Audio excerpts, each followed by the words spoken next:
Bine v-am găsit la episodul cu numărul 6 din seria de Heroes Charge. În acest episod vom face ceva mai special, să zic așa, ce n-am mai făcut până acum, și anume un Hero Review, adică vom...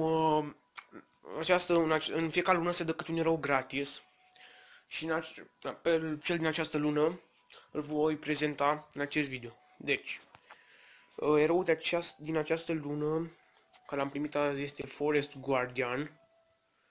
Îl primești de o stea. Așa, dar mai poți face bucăți, așa, în fine, până îl faci de mai multe, și este acesta. Bun. Pentru început să vedem skill-urile pe care să vedeți întâi portretul, uitați-l. Așa.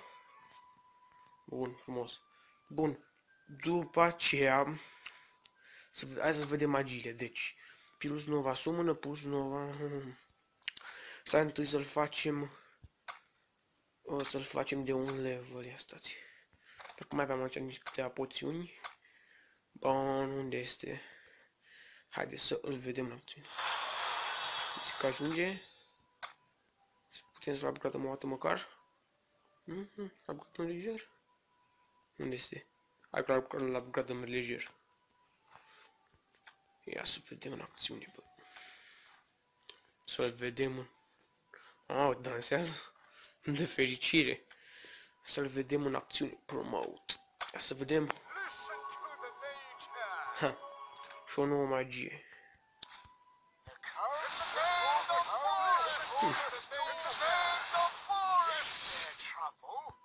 Pare interesant. Deci acum că l-am upgradat un pic, știu că nu se vede toate magiile, dar vreau să văd doar ce știe să fac astăzi, că n-am pus nu i-am pus un punct pe fiecare, măcar să vreau să văd. Poac. Perfect. Și haideți să îl băgăm acum la un mic gameplay, să zic. Ia să vedem ce misiune ar fi potrivită pentru unul de verde, oare? Hai să-l băgăm aici. Să sigur că face față. Scoatem pe băieții grei și îl băgăm pe el. Hai să vedem dacă nu băgăm alta mai ușor, ia să vedem.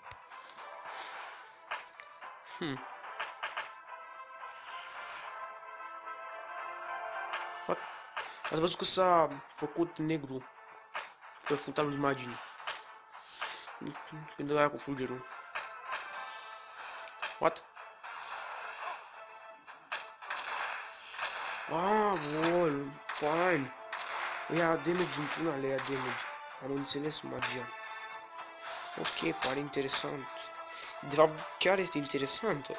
Dar... ia uitați. Bam! Spam! Spam! Spam! Frumos! Frate, vă dați seama la level mare cum aruncă ăsta, mă. Se pare interesant. Da. Bun. Știam eu că l-am băgat unde nu trebuia. Singur că nu i-am pus nici ghercă. Haideți să-l vedem în acțiune. Aici zic eu. Perfect. Eu zic că aici descurcă. Dacă nu, vedem. Hai să vedem. Dați-l în acțiune. Bam!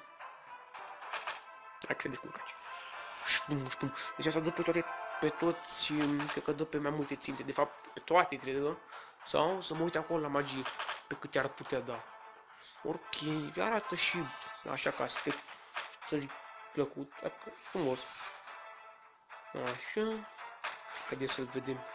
Ultimata mi se pare destul de interesantă. Dacă a dat pe toate țintele și ținând cont că putem face de 5 stele și ar fi, cred că super fain.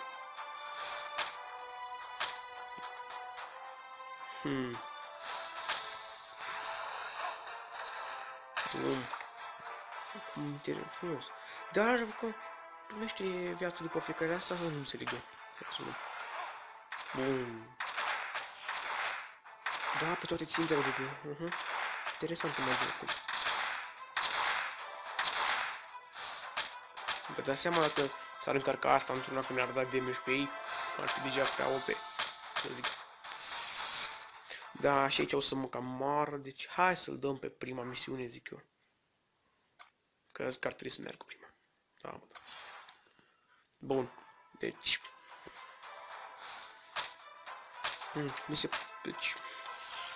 Forest Guardian este... Deci... Este foarte... ok să zic. Depinde și pentru ce le folosiți. Părerea mea că ăsta ar fi bun la... Ăla Crusade, nu știu dacă ar fi bun, că... S-o dă pe mai multe ținte. Părerea mea că ar fi bun până pe la Grand Arena, dacă l-ai făcut ca lumea. Zic eu, ar fi bun la o echipă din Grand Arena. Sau chiar la Arena, nu știu sigur. Dacă apucă să-și facă asta, ultimata, e bun. O să mergi și la Arena. Mă gândeam acum pentru Crusade, deci ăsta dacă ar veni în match și ar da așa, pur și simplu, da, ar merge și ca DPS la Crusade. Dacă dă mult. Da. Asta este dansul victoriei. Ok.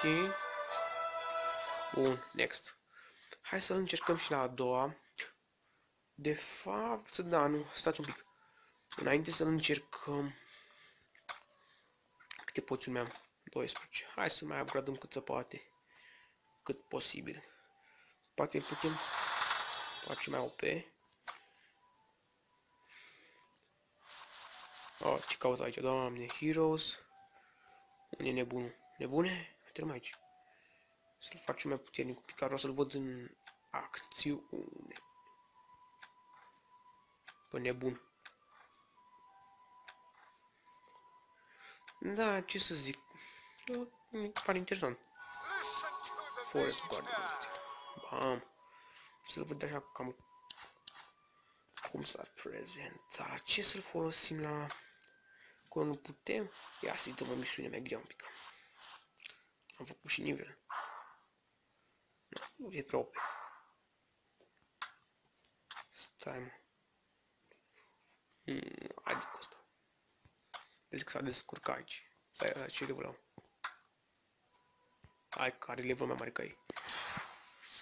Și iteme mai bune, cred. Bine, așa, nu știu dacă au iteme, dar în fine. Ok, deci, dă frumos. Dar aici văd că nu se mișcă ei. Aba, da, se mișcă. Mă gândeam cât e planul la Black și screen așa pe fundal, că magia aia și stunează când trofe să nu poată să dea, să riposteze. Așa ar fi fost OP. Adică foarte bun. Bun. Ce să zic, e un erou. Bine. Bun. Bam. Hai, mă. Bam. Hai, mă, scoate și pe ăla. Dă sau o mână, o gheară de aia. Dă câte o gheară. Ia uite, bam. Bam. Hai, mă, de mortală, bam. Și bom. Perfect. Haideți, acum mai terminăm repede că avem ultimata încărcată la maxim. Bam.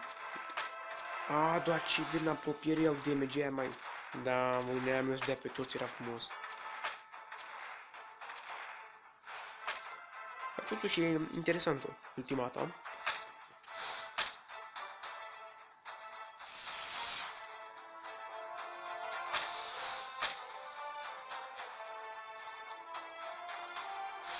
Da. Acum devine cam oricum să scurgă timpul și sunt sigur că nu are timp să o omoare. Bun. Da, spun știm că nu are timp să o omoare, da, bine. Bun. Acum, ce vreau să zic, deci, cu alte cuvinte, acesta este noul erou care s-a băgat în patch-ul 1.9, ultima versiune, cam asta a fost și, na, o să revin cu alte episoade și până atunci, pa!